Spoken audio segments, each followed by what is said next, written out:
game of the night and the performance of his life for one of the stars on the floor as the Suns were trying to close out the Clippers in Phoenix. Game 5, tight game in the third. Clippers down 1. Get used to hearing this. Paul George, yes, plus the foul. Clippers by 2. 6 minutes in the third now. LA opening a 9-point lead. Chris Paul being defended by Patrick Beverley. Down goes Paul. Beverly's kind of mocking him. Beverly would be given a flagrant 1. Turns into a 5-point Phoenix possession, but Paul George nonplussed. Oh, he crosses up CP3. Take another look. Down goes Chris Paul. Clippers, a 9-point lead. Ensuing possession, more from Paul George. You want efficient? He was 15 of 20 from the floor in this game, under a minute in the third.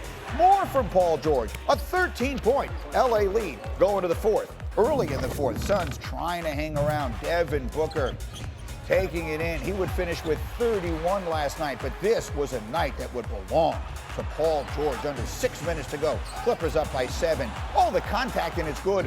41 points for Paul George. Then he's playing defense, and they're turning it into offense. Here comes Reggie Jackson for the grand slam. 23 for Reggie. Just over 4 minutes to go. Clippers putting it away. Who else?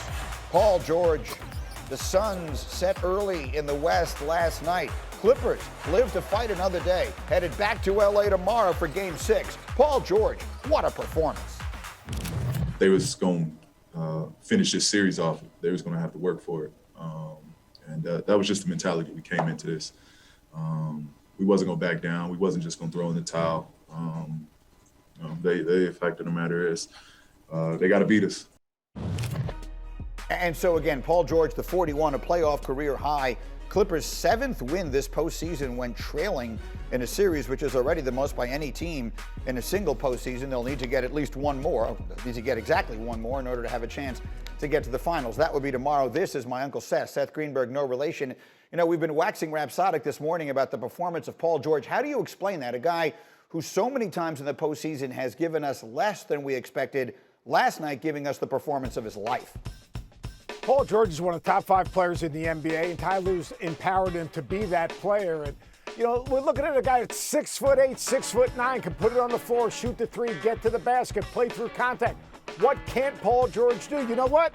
Taking over games late is not easy. You're going to fail some of you. You're going to be put in that position. There'll be times you're going to fail. Right now, with the empowerment of Tyronn Lue, with the way he's playing and the assertiveness of his game and the style that they're playing with this small lineup right now, it perfectly fits his ability to take over a game. Paul George is getting what he deserves. He deserves to be recognized as one of the elite players in the league. Yeah, and so again, I want to start with him because that was a legacy-shaping kind of performance last night when his team needed it. But I've heard people say that they're calling Ty Lue like Bill Belichick all of a sudden, and you have been extremely impressed, I know, with a lot of the adjustments he's made, particularly on defense last night. Yeah, offensively, defensively. Look, they went to that zone yesterday. What do you do out of the zone? You take the ball out of the lane. You take those paint points away from the Suns. And they scored 20 fewer paint points in this game than they had in their win. So going zone, you take them out of the lane, you take Chris Paul out of the lane, but more importantly, you take Deandre Ayton out of the game. Then, going with this small lineup, you can convert those stops into transition buckets, and then you can attack matchups. I thought that Tyronn Lue did an incredible job defensively, and then offensively in the other end with the small lineup, creating the switches, getting Morris posted up against Devin Booker.